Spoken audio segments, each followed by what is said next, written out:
Welcome to A is for Actress, Malibu Mystery Book 1.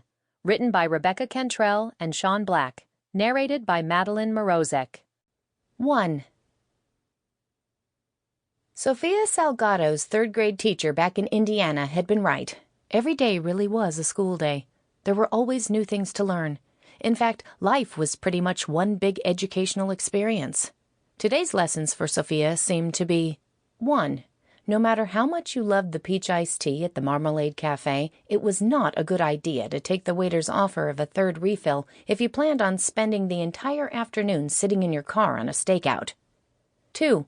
If there was even the remotest possibility that you might lose control of your bladder while sitting in your car, any meal involving asparagus was not a good lunch choice. 3. Like so much in life, you never really appreciate toilets until you need one. Of course, Miss Canals had also dropped some pretty heavy hints to Sofia's mom before they left Indiana for Los Angeles, saying things would never work out for the girls' acting careers in California, and they should just stay in Indiana and learn typing, so she wasn't entirely infallible. But when it came to viewing life as one big learning experience, she'd been dead on. None of which solved Sofia's immediate problem. She desperately needed to go pee without ruining what, at least up until now, had been her first perfectly executed covert surveillance operation. Without permission, she couldn't abandon her post, a quiet side street with a clear view of the main entrance to the somewhat unfortunately named Big Rock Rehab Clinic, or to give the place its full title, the Big Rock Rehabilitation and Spiritual Renewal Clinic. She had already spent the best part of the last hour scouting the immediate area for a bush she could duck behind, but the area was sadly devoid of bushes.